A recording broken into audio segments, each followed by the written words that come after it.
Oi, gente! Vou falar sobre os gigantes invisíveis. O que podemos esperar para 2020 em relação à guerra contra os gigantes invisíveis? Digo isso porque nós não conseguimos ver a olho nu os fungos, as bactérias e os vírus. Mas esses são motivos de preocupação constante dos departamentos de saúde pelos estragos gigantescos que causam na economia. Quando são investidos milhões em medicamentos. Quando, por outro lado, a pessoa que está infectada não consegue produzir, trabalhar, sem a condição ideal de saúde. Essa é uma realidade mundial. Porém, quero centrar esse tema para nós, brasileiros, que além dos prejuízos materiais, temos sofrido com o prejuízo irreparável que é o da morte de milhares de pessoas. Milhares de conhecidos, amigos e entes queridos. O Brasil se encontra em uma rota recém-descoberta que é chamada de Corredor Verde.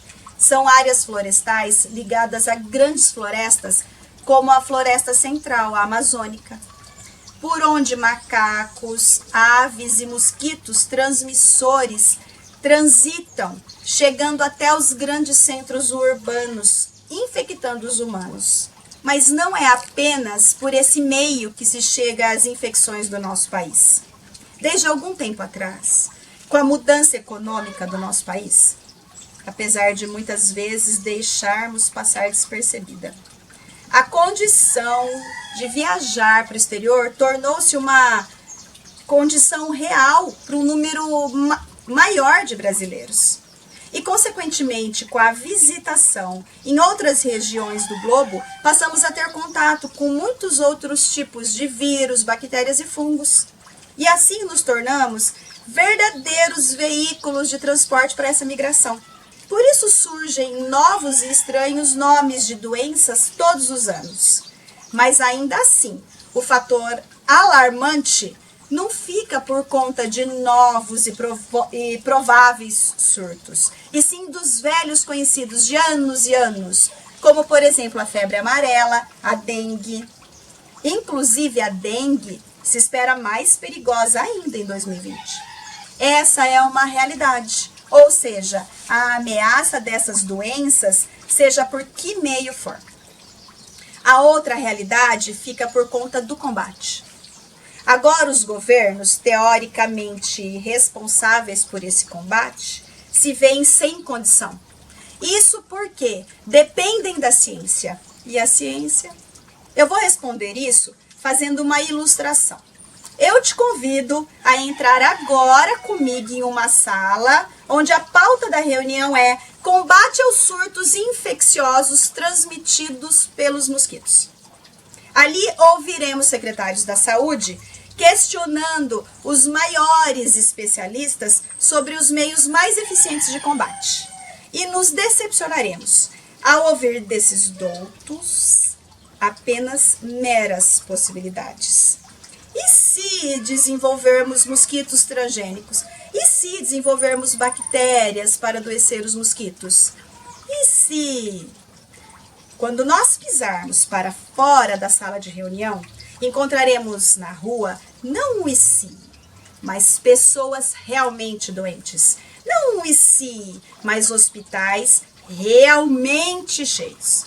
Por isso, resta ao governo passar toda a responsabilidade de controle dessa situação para você e para mim. Ou seja, eu sou o responsável em eliminar o mosquito e você também é. Eu não acho isso errado. Penso que todos nós podemos participar do controle. Afinal, o lixo que produzimos é responsabilidade nossa. E olha que não é nada pouco, considerando que a nossa alimentação é envolta de lata, plástico, sintéticos. A outra saída, que seriam os predadores naturais desse mosquito, não conseguem sobreviver. E nem são bem-vindos, como por exemplo os sapos.